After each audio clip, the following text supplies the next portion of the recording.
Just picture this. You come home one day and you get a letter on your front door that says, "We are repossessing everything." You and your family are now on the streets. You have nothing. Everything you think you can't live without. Imagine really living without it. What would you do? Think about that, man.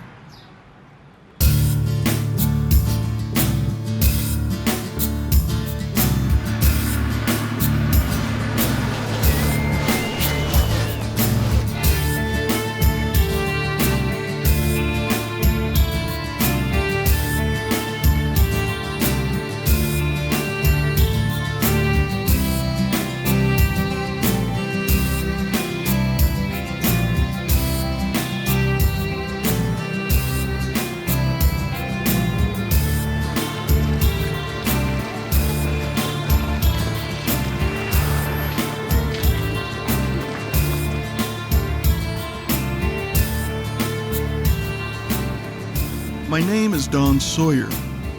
I'm probably not the guy you think of when you picture someone from Indiana. But I actually grew up here in a small town. I was a middle-class kid, but my parents were raised in poverty, and they never let us forget where they came from.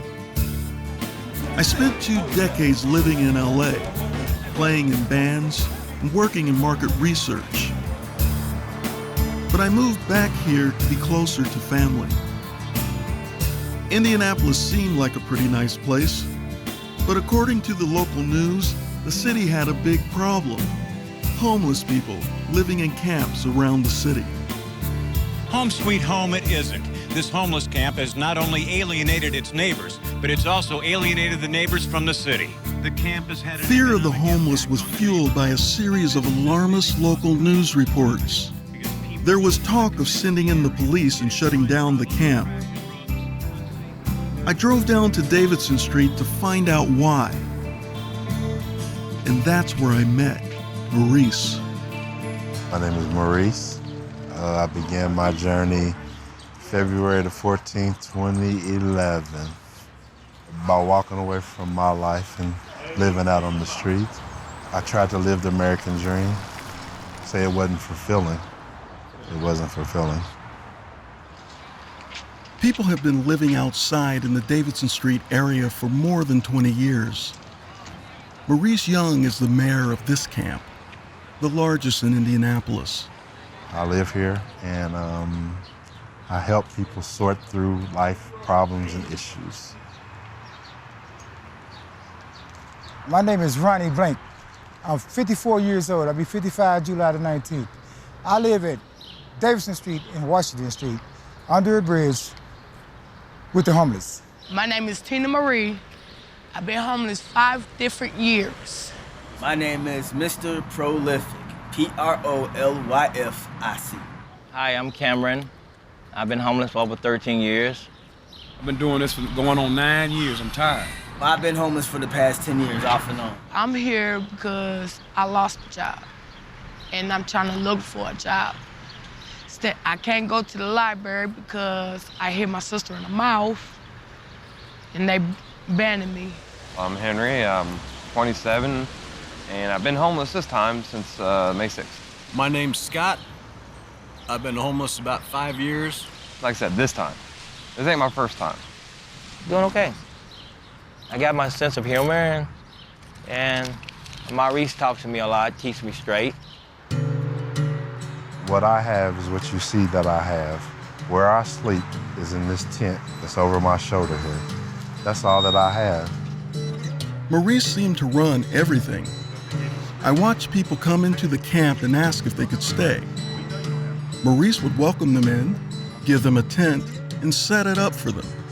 I went into Wheeler Mission one night really drunk. I mean, really drunk. And they said, "You gotta go." All right. I had 2 suitcases. I walked them outside. I drug them down here to Davidson Street. When I first came down to the bridge, I didn't have anything to sleep on. I had cardboard. Then I got a tent.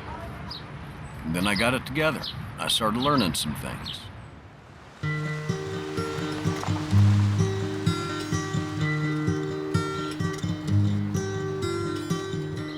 While spending time at the camp, I met a group of young guys who were starting to make a film about homelessness. Sam, Adam, Alex, and Andy. Together, we set out on a journey to understand why so many people in Indianapolis were homeless. Why we could see no evidence of a city trying to help. And why all of these people were living under a bridge. I would use the word community. We have a community here, and it's moving more towards family. We could see right away everyone took their cues from Maurice. If Maurice was cutting it up, laughing and joking with you, everyone knew they could trust you. If he was more reserved, people would be more guarded. The longer we spent at the camp, the more people trusted us to hear their stories.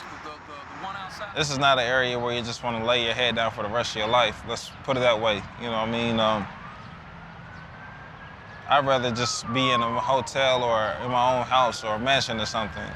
The world done beat me up, you feel me? My family done beat me up, my loved one done beat me up, my friends done beat me up. Fuck it, I'm tired of getting beat up. If I do like this, I'm not gonna get beat up, I'm not gonna get hurt. And that's what a lot of these people feel, you know? And they all somehow become a family. We are doing those things that need to happen to make a family come together and bond. What we try to do to keep them here is we mimic what a primary caregiver would be providing. They know they eat here, they know they eat at a certain time here, they know they can drink here, they know they can be safe here. So I think that's been our success of holding them so long here, because they feel that safety and that family thing here. There is a lot of positive stuff about being homeless, you know, but there's also the other side, the other side of the coin. There are some people that actually really like this type of life. Been doing it for years. I just happen to not be one of them. Oh no.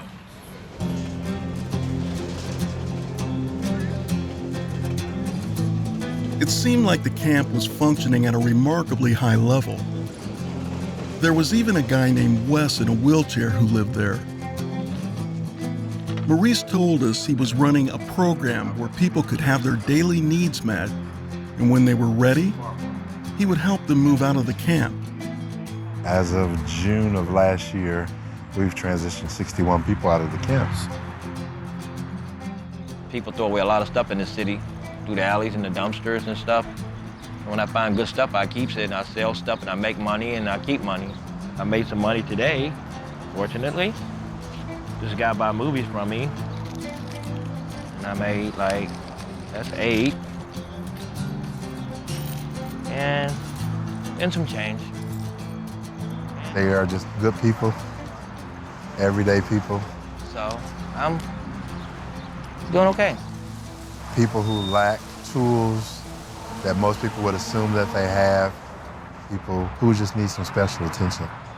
I haven't made the best decisions in my life. That's why it's hard for me to find a job. Whether the actual individual is or is not a bad person, they see it on paper, bad person. We don't want to mess with him. We don't want to hire him. This is the land of the lost.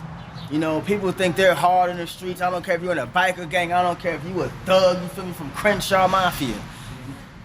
Being homeless is the toughest thing. Like, there is no room for error. There's no room for being soft, because you could disappear, and who's gonna tell? I go panhandling every morning, Monday through Fridays. Monday through Sunday. Sometimes Sundays, sometimes I don't. I go to church on Sundays too. I've been in penitentiary once. I did 10 years. I got arrested in 1993 in Memphis, Tennessee. I had a 10-year sentence. You were in the Army? Yeah. For how long? 4 years. 4 years? Yep. I went to prison for attempted murder, second-degree murder, stabbed my girlfriend in the throat. I hate I did that, but it's out of anger and over money. I'd definitely say they ain't been fair because, I mean, whether a soldier fucks up or not, if he gets deployed, he should still be entitled to something, as he put his life on the line. What I say personally, how I feel, man, there's better things in life than being under a bridge. Maurice saw his homeless life as a spiritual mission, his way of serving God. When you do to the least of your brethren you have done unto me. These indeed are the least, those that are hungry, those that are thirsty, those that have been in jail. So I'm clear on who the least is, and now I'm very clear on if I serve them, I'm really serving him. Like most of the people in the camp, Maurice had a complicated past. On December 23, 2010, the day after his wife asked him for a divorce, Maurice disappeared from their Indianapolis home, taking his infant son with him. Police conducted a multi-state search, finally locating him at a motel in Nashville, Tennessee a few weeks later. The child was returned unharmed. No charges were ever filed. But 3 days later, Maurice dropped out. February the 14th, 2011. And started his life among the homeless community.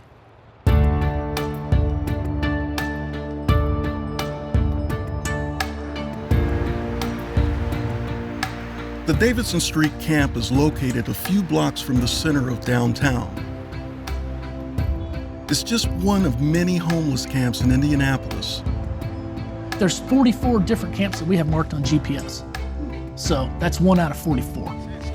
The Indianapolis Metropolitan Police Department has a unit specifically designed to manage the homeless community. Sergeant Hipple leads the crisis intervention team. The camps are almost like neighborhoods. Everyone's different. There are some that are very quiet. We don't have any problems, and we leave them alone.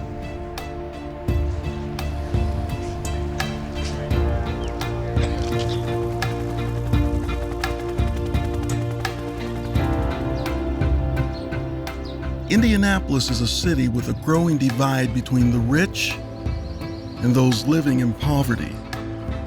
What we have in Indianapolis today is what I consider to be economic apartheid. Poor people are outside and are never thought about.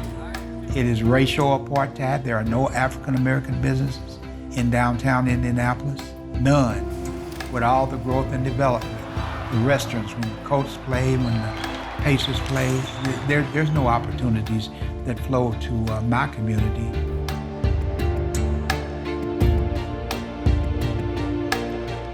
During the summer of 2013, there was a mounting cry to clear homeless people out of the newly redeveloped areas of downtown and to shut down camps like Davidson Street.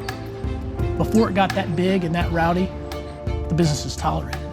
But when they have to go back and get their outdoor eating furniture from the camp because it got stolen, that didn't go over very well.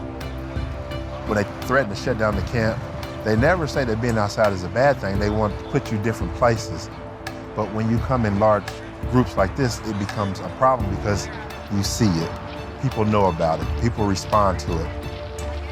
In reality, some of it's play hide the homeless. I mean, we all know that. Nobody wants to sit and look at the homeless, but it is a fact of life. But if they can break it up and keep 5 over here, 3 over here, 2 over there, spread out and keep a certain police team checking up on everybody, then it's not a problem. Let's just say that the camps were disbanded. What then? You can't. Where are they going to go? I have nowhere to put people. They got to go somewhere.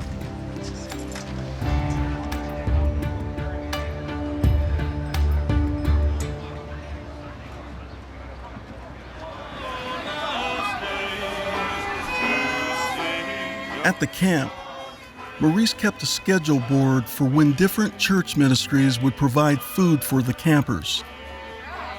Every group would be there like clockwork. They covered 2 meals a day. I'm the vice president of Gideon's Indianapolis Southeast Side. We're about a 114-year-old international ministry, and people are going to relate, oh, I went to the hotel and there was that Bible. Well, that's us.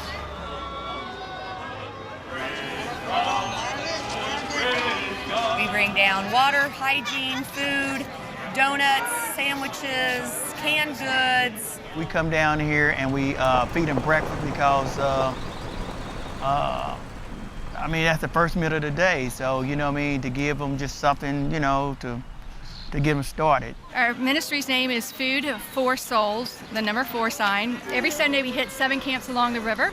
We offer them any toiletries that they might need, any clothing that they need, and then we also feed them. Everything I initially thought about homeless people turned out to be wrong. I mean, absolutely everything. We know each other by name, and they know about my life and my family, and I know a lot about them, and we're actually good friends. Why do we deal treacherously every man against his brother? These people come down and preach to us. I've gotten so close to 2 or 3 of them, or we're hanging out. We're playing basketball. We're going out to eat and stuff.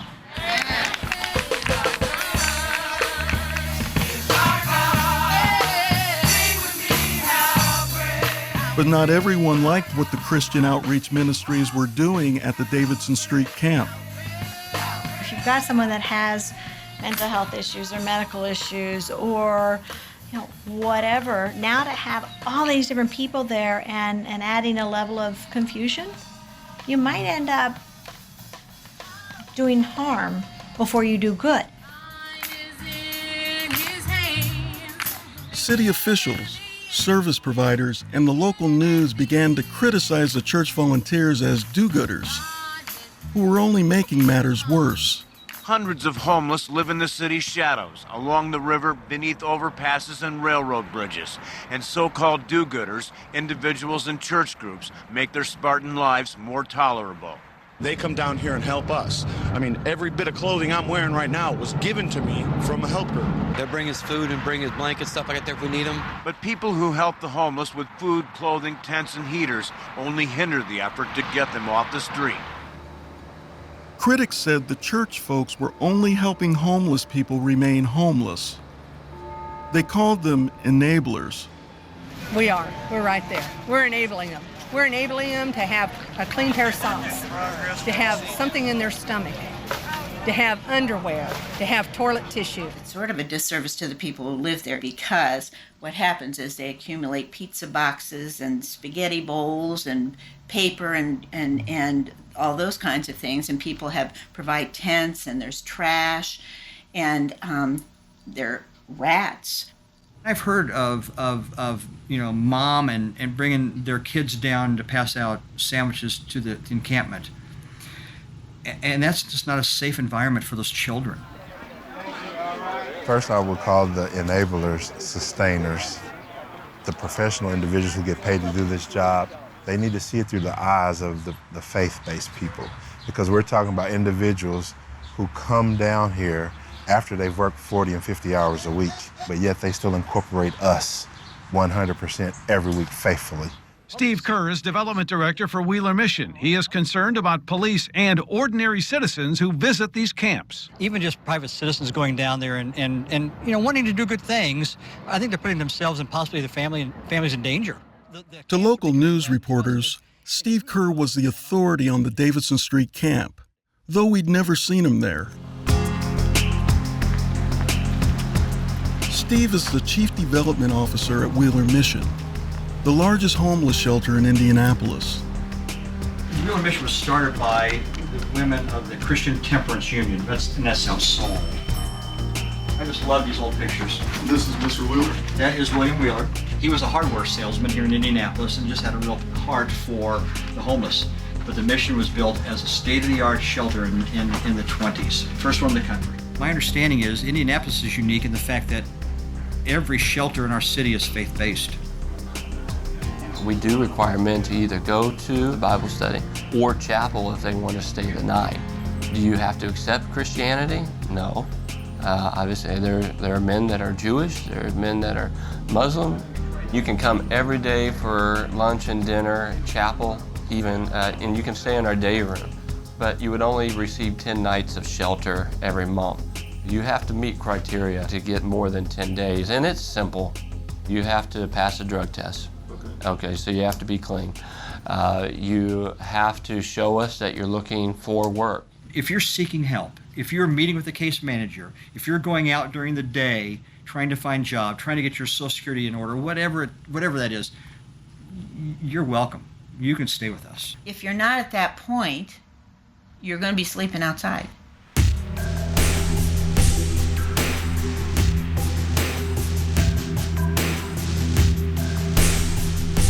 At the Davidson Street camp, people could come as they are and stay as long as they wanted.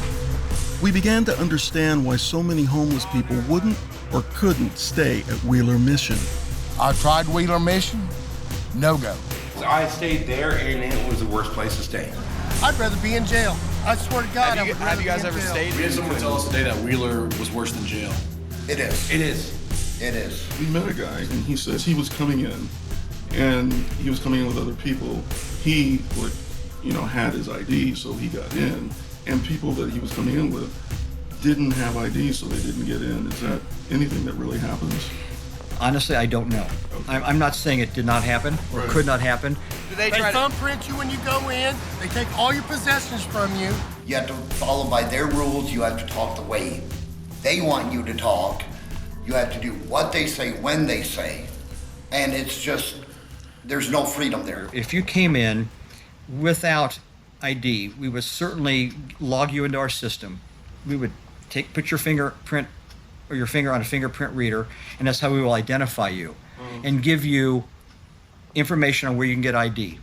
And then say you've got X number of days. Now this is I'm not sure this is exactly how it works, because I'm not a shelter worker. Okay. I'm an administrator. Okay. I probably should know these things. Wheeler Mission makes attendance at Christian services a condition of having a warm bed overnight. And there's a word for that, and the word is unconstitutional. We are completely privately funded. We receive no government funds. They sure as shit do. Excuse my language. We're offering them food, clothing, shelter. We don't think it's too much to ask to sit through either a chapel service or a Bible study. We feel very called to this particular ministry. Jesus himself was a homeless person. They don't really help you do much of anything except put you up for the night and give you some food. I mean, you're homeless and they keep you homeless. Wheeler Mission does a tremendous job. We are sorely lacking, however, in a emergency shelter that will handle couples, someone with a pet, someone that's gay, someone that has mental health issues, and someone that has substance abuse. I don't have anywhere to put them. The city needs a non-faith-based shelter. All the shelters in Indianapolis are faith-based. One, you have to have a marriage license to come in. Two, you have to be a couple with a child to come in. You can't just be a couple. What's that couple look like? 2 men? 2 women? There's that variety out there, and it's life, and it is what it is, and those people are homeless too. We've got to address the unsheltered. Wheeler already takes care of those that have, lost a job, that are ready to pop right in and start back out. The homeless camps on Davidson Street and some of the other bridges that we're seeing in our community are just not safe environments or healthy environments for people. Camps are heavily involved in drugs and alcohol, illegal activities, prostitution. Tuberculosis is becoming an issue in the homeless camps. And I don't know what the situation is. Although Kerr admitted he didn't know what was going on at the Davidson Street camp, the local news took his word as gospel. The camps are becoming rat infested. Who knows what's going on down there? I just think it's a detriment to our community. Homeless camps. And what Kerr said always echoed what the city officials were saying. Officers are exposed to serious diseases every time they patrol these camps. We obtained a recent report that 5 officers in the last 2 years had been exposed to tuberculosis. Now, come on. Is anybody really reading this? Are they reading between the lines where they say there's a chance that they contacted in these camps? We've been going to the camps for 2 years. We hug everybody. We haven't caught anything. It's just people wanting to be left alone and want a place to live. I think they're trying to make people afraid. And I don't think they mean to. I just think it's ignorance. But I don't feel uncomfortable at all. I've never felt uncomfortable at any camp that we've been at. I really was not afraid to come down here by myself. I don't have that type of fear. I used to think it was going to be scary and dangerous and all that, but I think we're seen as the good guys that come around.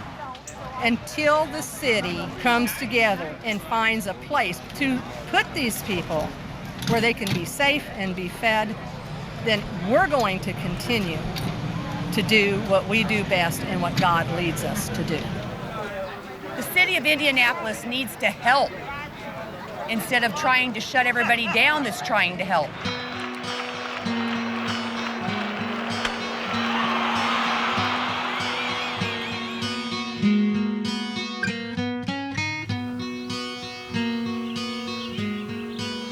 The more time we spent at the camp, the more we wondered how people ended up here. What is the path to homelessness? How does it happen? How does one become homeless?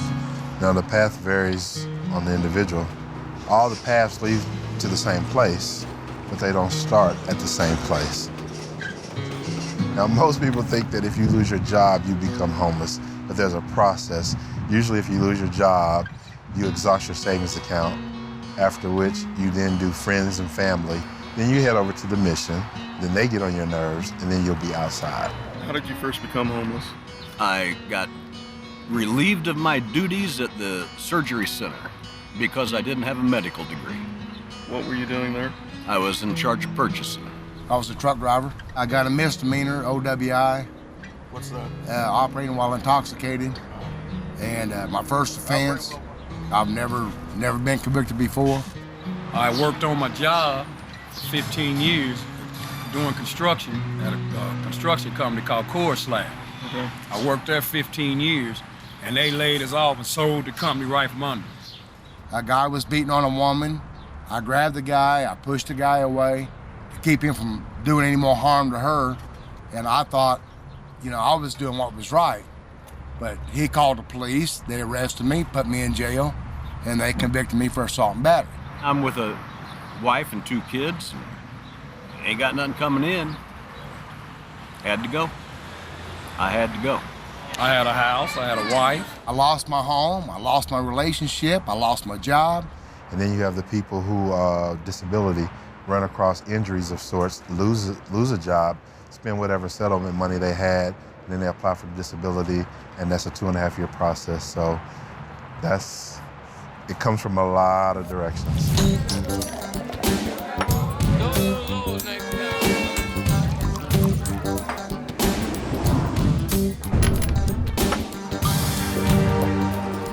Only thing down here, drunks, alcoholics, marijuana freaks, crackheads, things like that.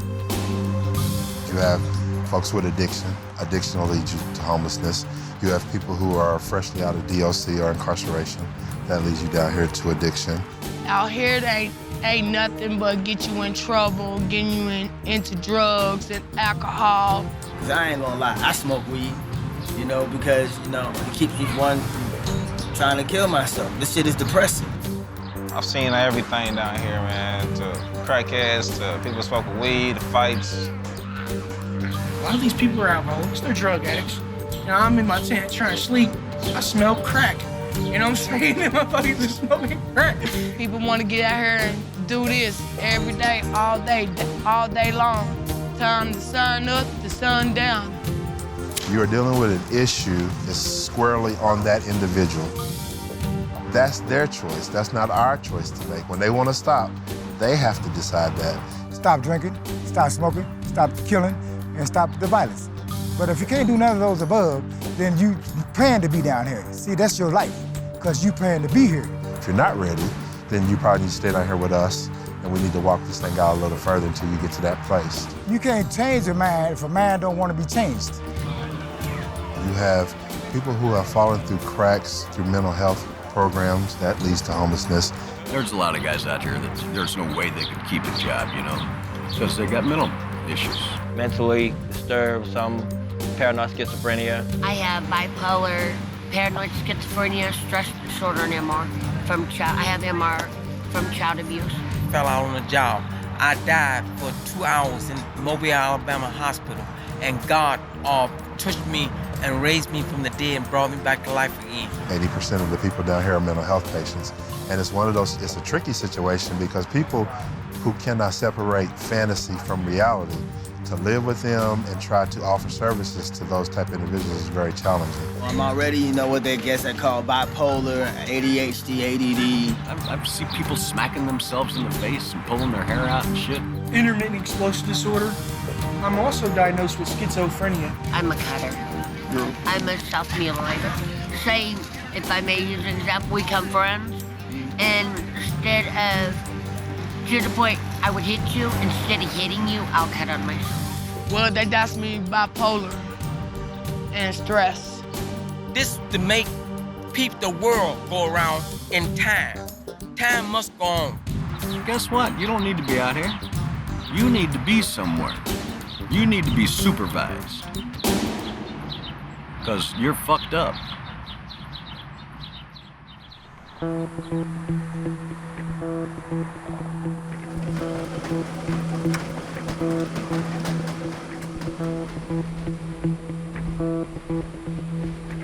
For 2 months, we filmed the unsheltered homeless community, and not once did we see a city official anywhere. So we bounced to the mayor's office to find out what the city was doing about homelessness. Sadly, the mayor refused to talk to us. Instead, the city offered Douglas Hairston. Hairston runs something called the Front Porch Alliance.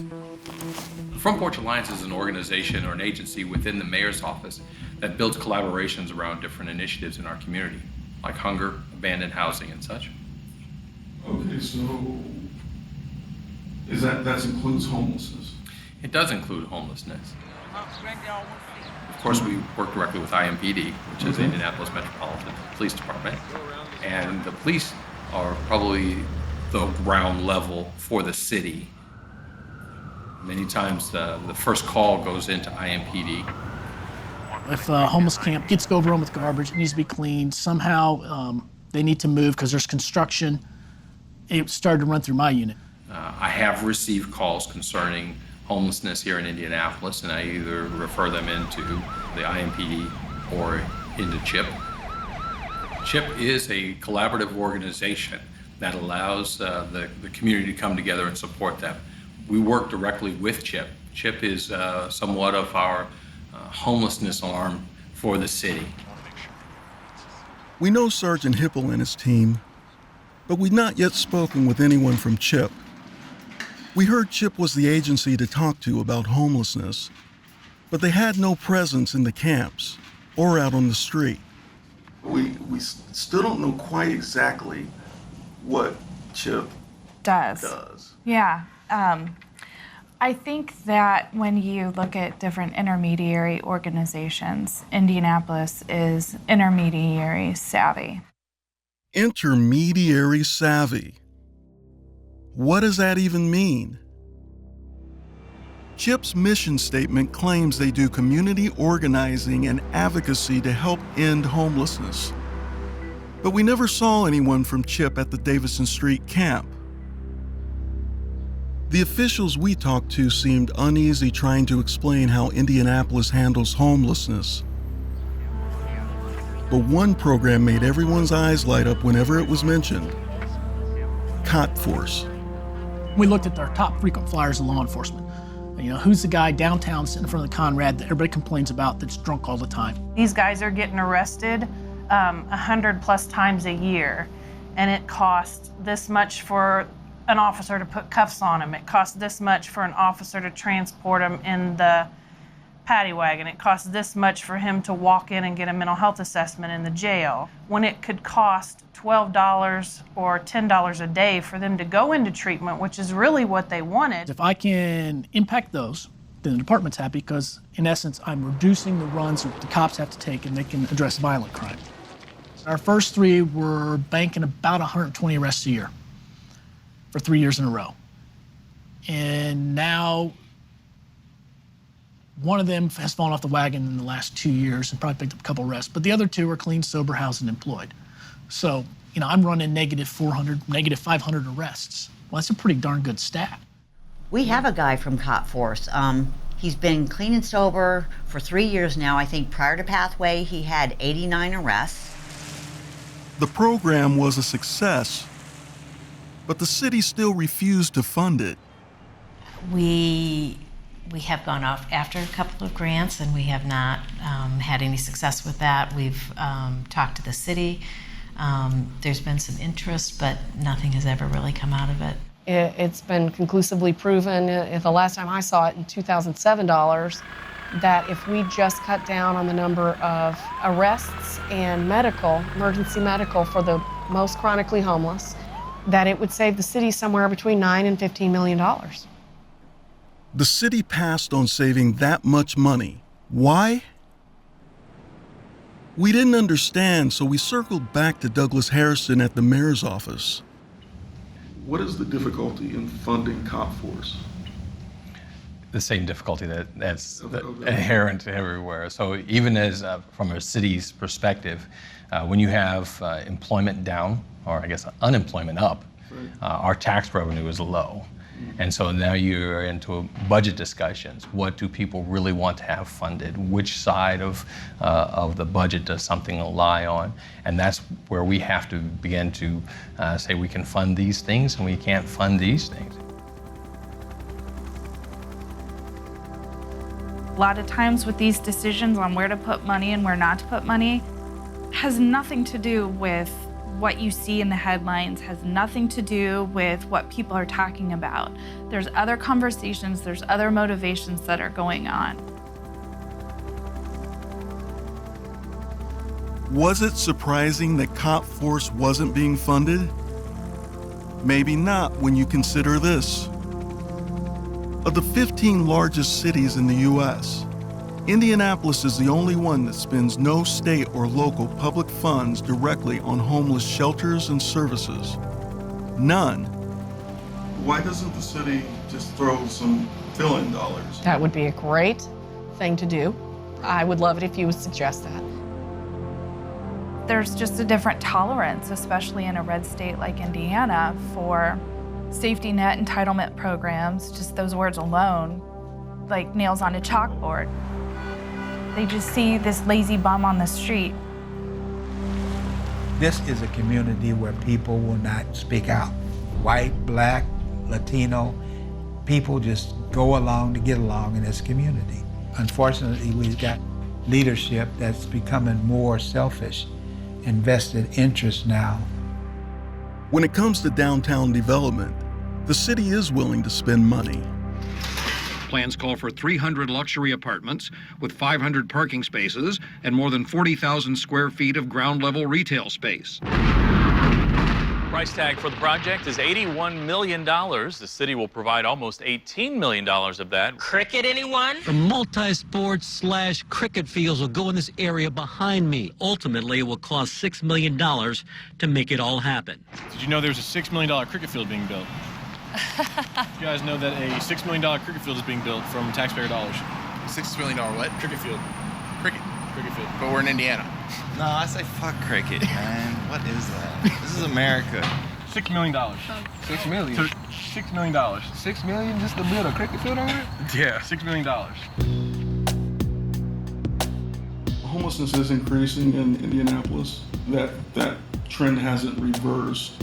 What do you think could help the situation in Indianapolis, like overall? If there is an overall type of improvement that you could see, what would that be?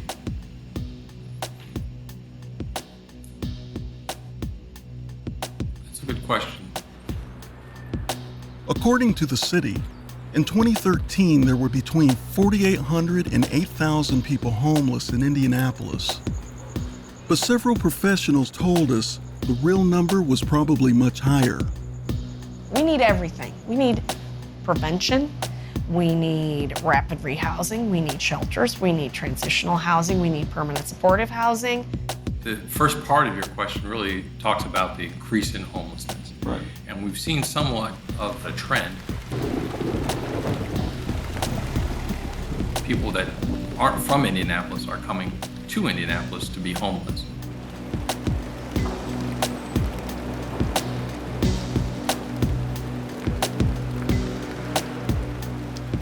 We have a contingent of individuals from New York City. They came here to be homeless here in Indianapolis because they found out it was easier to be homeless here in Indianapolis than it is in New York.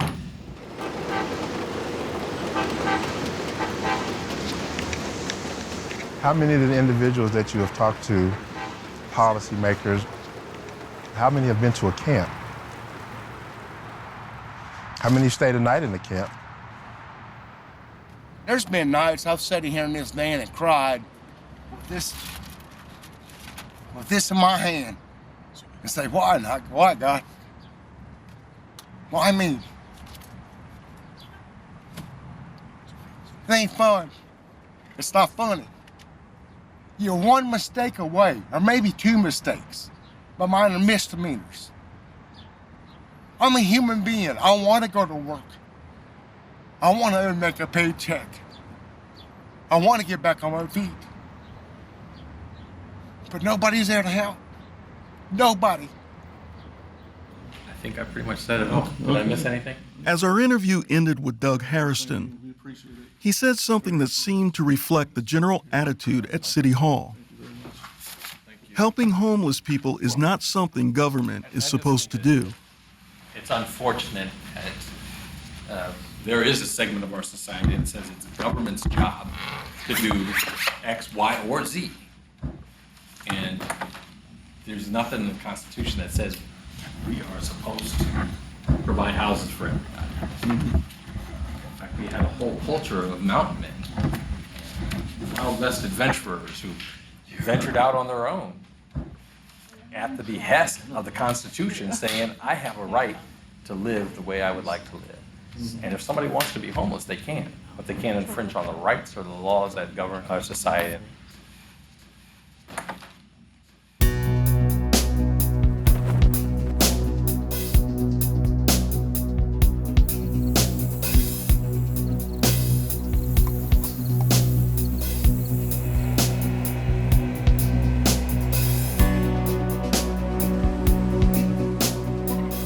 As the summer went on, business interests began turning up the heat on the mayor's office.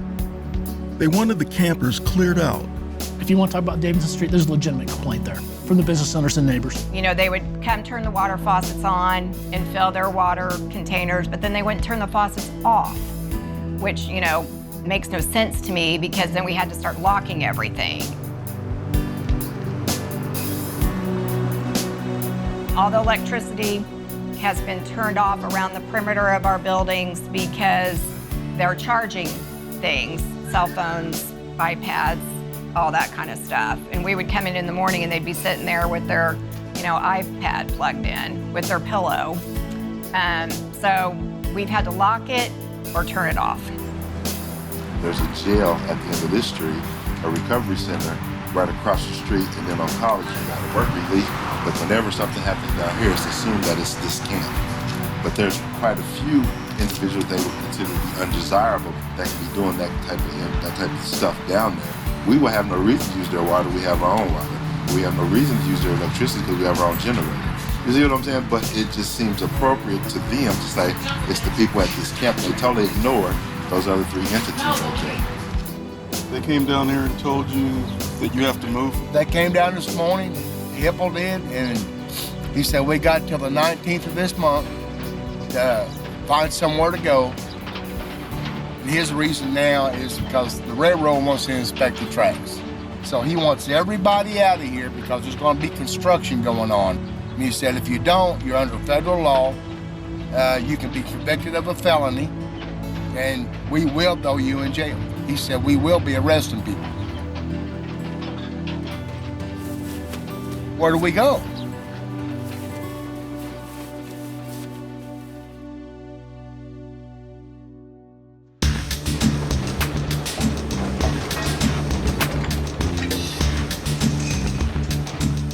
Looks like the city is finally going to make good on their threat to close the Davidson Street camp. They've posted signs giving people a week to move. Everyone in the camp is worried. For some, this is the only home they've known for years. Only Maurice seems unconcerned. He's been through it all before. I don't think they will shut any camps down because we have a constitutional right. About a year earlier, the city tried to force the camp to move. I believe that was a Friday that they had scheduled us to move out. Leading up to that, there was a great deal of harassment. The police department came down regularly with intimidation and harassment tactics. CSX, the railroad officers, they came down. So when the day came, that was probably about 9 o'clock, the police came down and blocked the north end of Davidson, and they blocked the south end of Davidson Street. They backed in a huge trash truck, and it came all the way back to the center to the tents. We stood our ground. We probably stood down here for about 5 minutes. Nobody budged, and then shortly thereafter, the DPW guys asked us if we had any trash to throw away. We threw trash on the truck. Everybody looked at each other, and everybody went home. The veterans were just so overwhelmed with that, we hung that flag. And that's for us to remember that we took a stand on our constitutional rights, and here we still are today. Maurice was convinced the city would back down again, but Sergeant Hipple thought it would be different this time. We're talking about scattering this camp with no plan B. I think you're a little off. There is a plan B.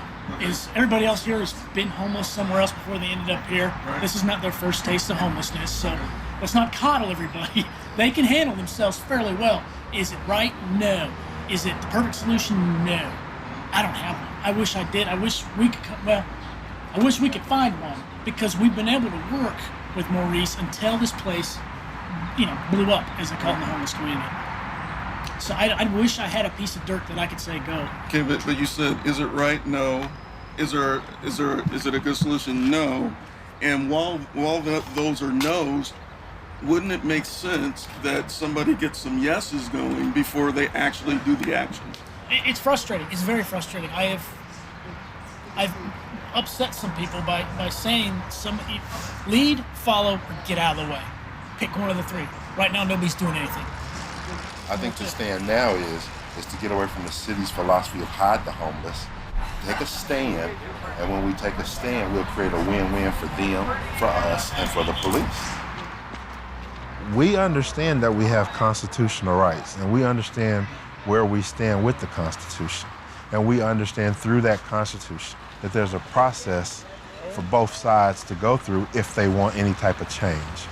We know we're right, you know that we're right. Now let's just see how far you're willing to go.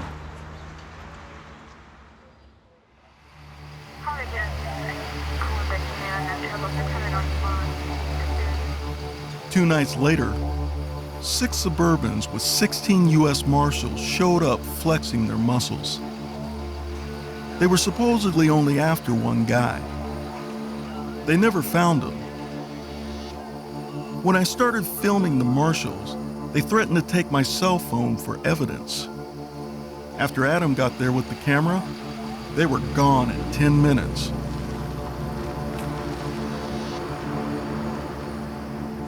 If, in a perfect world, say, everybody pulls their head out of their asses, they come down here. TV news reporters began hanging around the Davidson Street camp, sensing that something was about to happen. Maurice was getting a lot of camera time, but his comments usually didn't make it on air. Are you going to be allowed to say, get your head out of your ass on TV? Or I don't think I'll probably put my voice isn't on okay. Your voice is not going to be on there. We'll probably snip it. But the bottom line is, come Monday, you don't expect to see any changes here. We'll be here. Now, I can't say what they'll do, but we'll be here come Monday. Are you prepared to be possibly forcibly evicted? Arrested? You think that's going to happen? I think he mentioned to some of the people here that they will be arresting people and giving them a felony trespass charge. But if what we've done here, if people were hungry, we've given them food. People were thirsty, we've given them water. We're giving people a safe place to stay if they need a place to sleep. So if you're going to arrest me for doing that type of thing, then I must be here to be arrested. Maurice's plan was for all the campers to stay in their tents and force law enforcement to physically remove everybody, making a huge scene that would surely get national press. But the city and the police wanted no part of that plan, and neither did many of the people living in the camp. There's Holy Family, and we've been trying to get in there. They are currently full. We've been checking with them daily to see if there's an opening, and we get getting told we're full. So how long have you been trying to get in there? about a week now. Ever since the serious whispers about us being moved out of here forcibly started coming down. Suddenly, a new reason for why the camp had to be closed appeared. The bridge had to be inspected. The bridge belongs to the CSX Railroad. Metro Police say that CSX has been unable to inspect the bridge for at least a year because of the maze of tents, debris, and biohazards under the bridge.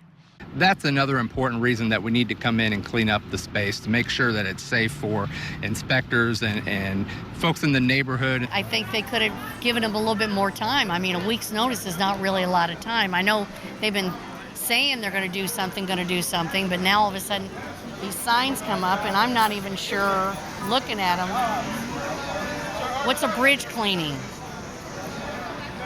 Is that not what it says? Bridge cleaning. I know they need to check it. That's what's been said on TV.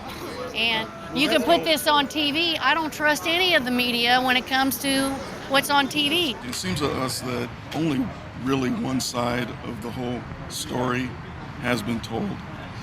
You know, it doesn't seem like there's been a balanced reporting, and it seems like the reporting that has been done has been on the side of the city and their agenda.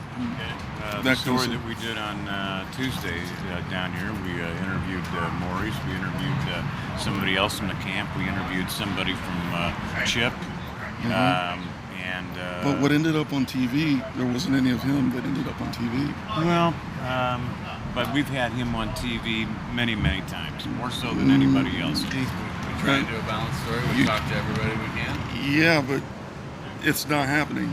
The city says the move, while difficult, is in the best interest of public safety for all, and the bridge people who live on Davidson Street won't be left behind, even if they want to be left alone. Well, you know what? I mean, every time that we've done a story down here, we've always included somebody here from the camp, so but I don't know how much more balance you can get. Well, you include the camp, but it's supporting a certain angle, a certain point that really is negative toward the camp. Well, there's positive stories in the camp, is what I'm saying. There are positive stories in the camp. Your stories are all negative for the most part. We could go back. We could sit at a website, and we could sit at your website and go through it, and it's always negative toward the camp.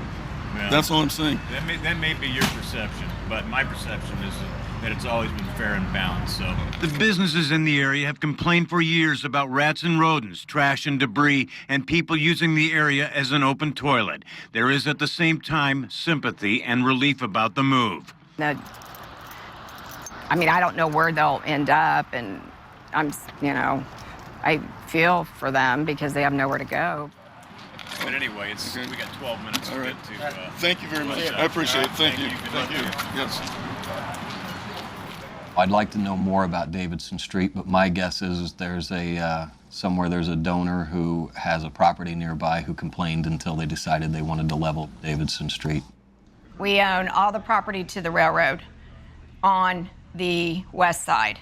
If you go straight across from where we are right now, Angelo's is our business. That lot is ours, and all that property over to the railroad. Are you trying to develop that property? We are in negotiations with someone that would like to build on it, yes.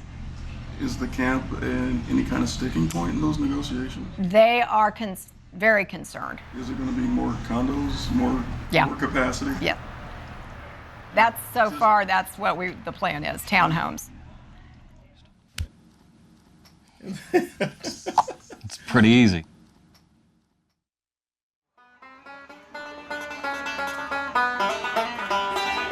I go home prepared with a sail, spoken in the glory land, and I long to be by my Savior's side, spoken in the glory land,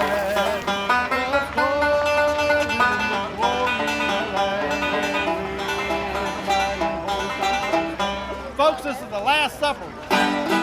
Maybe. What? You don't believe that? And Judas has left and gone downtown to talk with the Pharisees. Listen, we got anybody here named Judas? People at the camp were trying to keep their spirits up, but a lot of them, facing arrest, decided it was time to pack up and move out. They keep moving them and moving them and moving them, and that's not the answer. You've been in the light. I can tell it. He's been in the light. This little light of mine, I'm gonna let it shine.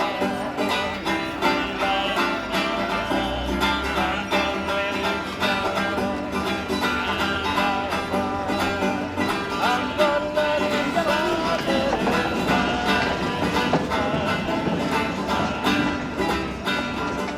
Won't let the mayor blow it out. I'm gonna let it shine. Won't let the mayor blow it out. I'm gonna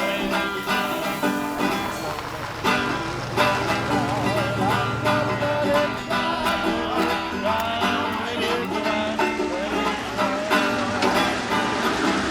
Let it shine till the bulldozer comes. I'm gonna let it shine. Let it shine till the bulldozer comes. You know, according to the signs, they say that tomorrow's the last day of this camp's existence, and you've decided to stay down here yourself and risk going to jail for trespassing.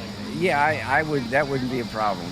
Yeah, you know, it's worth going to jail for. I would hope that enough people would see their plight and understand that there is something of value. You just can't kick the poor, you know, and get them out of the way. In any city, you don't do that, you know. And the losers will be the city of Indianapolis and every one of us.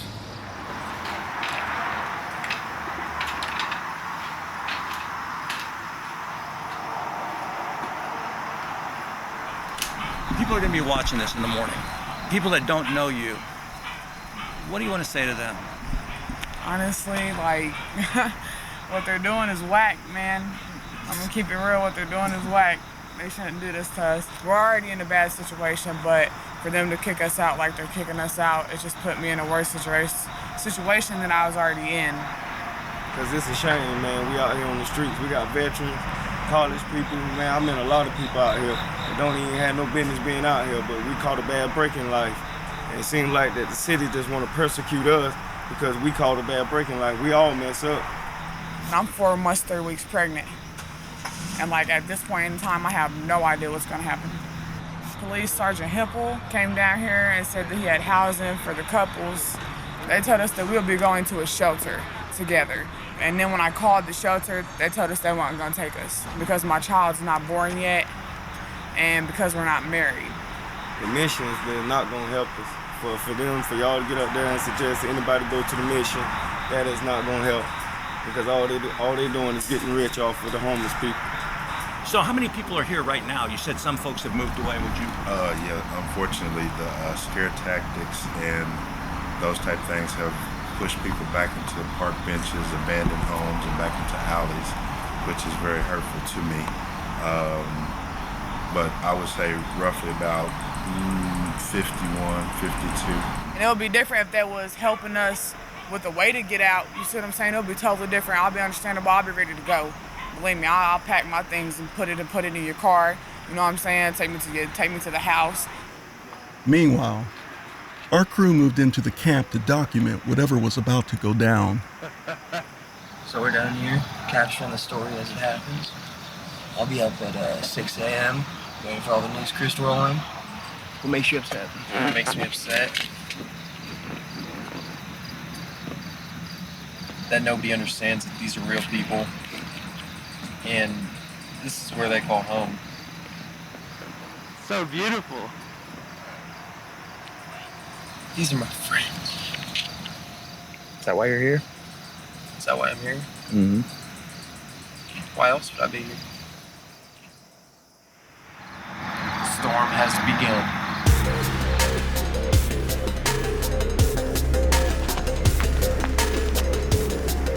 Upwards of 50 homeless people live in this, what the city is calling a tent city here. Some of those folks are up already this morning.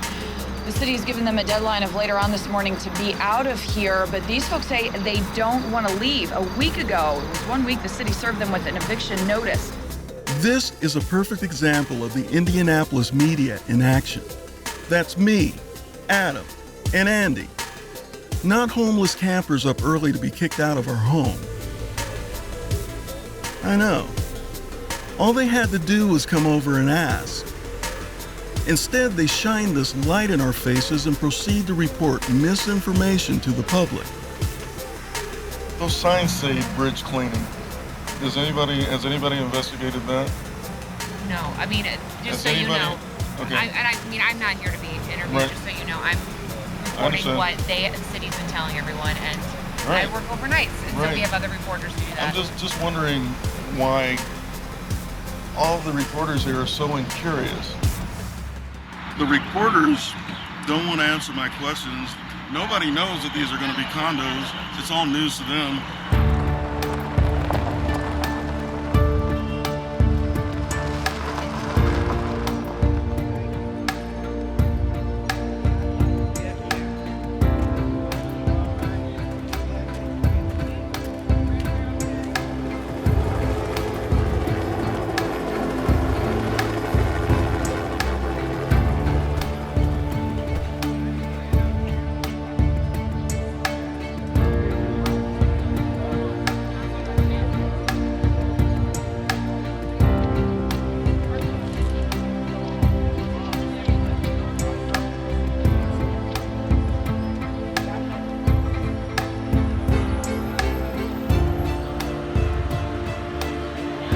So we have found ourselves inside the perimeter.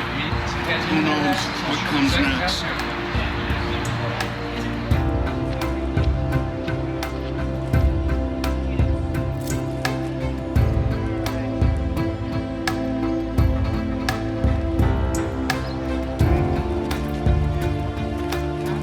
By the time the police showed up, most of the campers had already fled. Well, this is really the only family I really have. Got kind of close to a lot of the guys down here. But my buddy, we going together. We riding out together. The people who remained were packing to leave, moving to other homeless camps nearby, like the jungle. That's what they call it, the jungle. That's where we're going. We're going down there and clear it out and fix it on up. And go on. You're going where? Salt mines. So where are you going to go to? Salt mines. Salt mines. I don't have no place to go.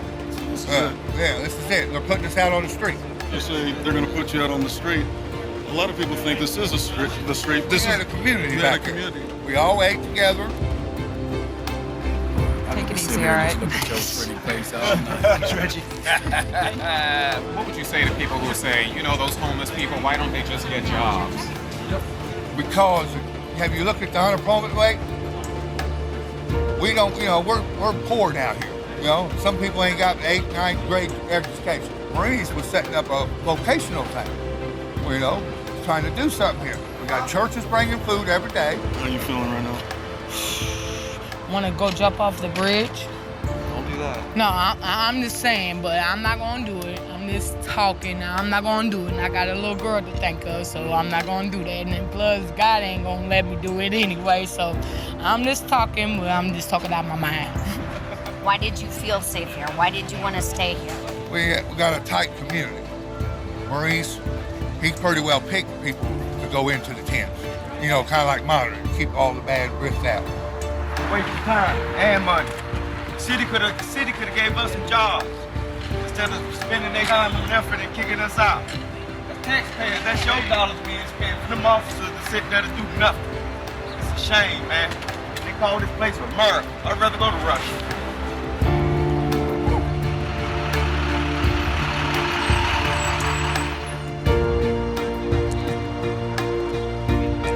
Standing on that street corner over there is the director of the Front Porch Alliance. The decision whether to make arrests lies with him and the BOP guy standing on the corner there. When there's an arrest, it will start with them. They'll give the word to the police and they'll start cuffing people. It's a combination of CSX needing to come in and do their inspections, and people in the community, residents nearby, the business owners in the area have expressed concerns about public health and public safety. Have you ever stayed a night in a shelter like the Wheeler Mission? I have. What is that like? Work release, just like prison. They're fortifying it. We've got 2 metal detectors you got to go through. The Department of Code Enforcement will be installing fencing in this area later this week, so this will be a permanent closure. Anything about the timing have to do with this piece of property here has been sold to build condos? No, I don't have any. The city doesn't have any plans to develop this area. If there's any development plans, it would be through a private. Oh yeah, and it's a private, and it's been sold to put condos up there. You don't know anything about that? No, I don't know anything about that. You said that they have services that they can go to all the people that were living here. What we hear is the main service is 10 days, and then they're right back on the street. Is that correct? I can't speak to any set length of time. 10 days. Is there any plan to help these people beyond the 10 days? You know, the city has been coordinating with a lot of groups. CHIP, for example. What we're trying to do, is address concerns here in the neighborhood, public safety and public health concerns, but also provide the people staying here with alternative living options that are more suitable for their needs. For 10 days.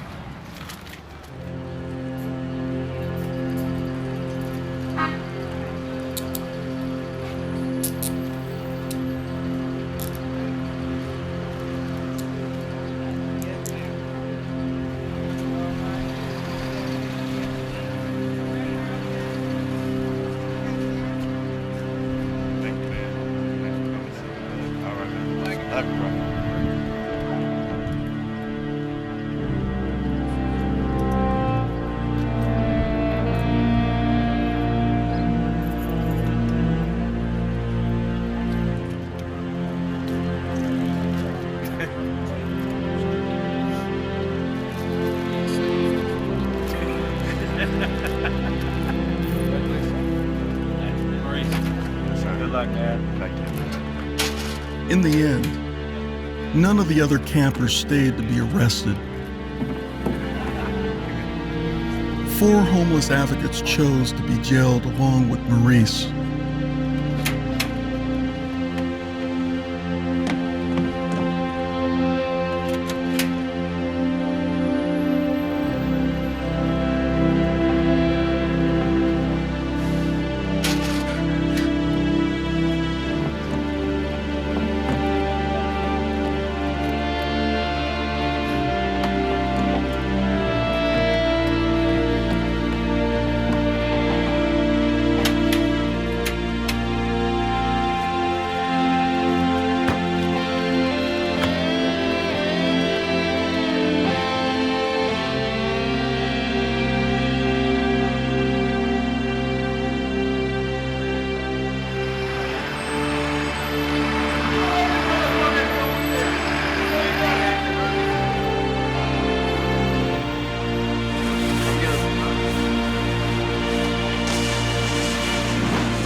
Satisfied with the result of today?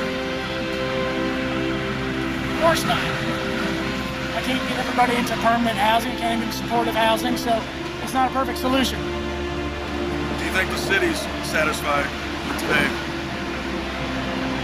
I think it met the goals that they wanted. The area under the bridge cleaned up and eventually fenced off. They already told us we couldn't go on that hill immediately. The owner come and put posted signs. Where you gonna go? Guess we'll just walk around. Walk so much we can't walk no more. Find something to go to sleep on. You know?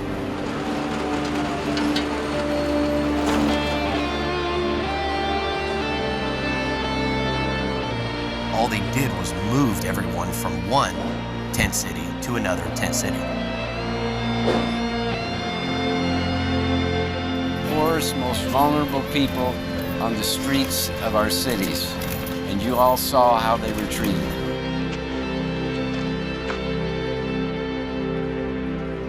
Moving people around or forcing them to stay out of sight, which is what they're trying to do, is, I think, un-American.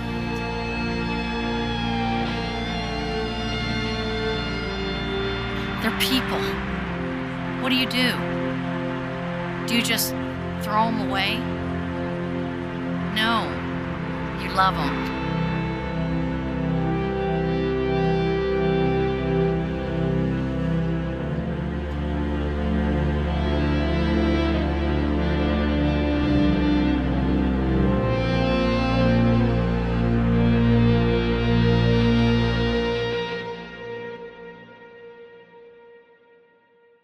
What would it take for, you know, an elected official to take up this cause and champion it?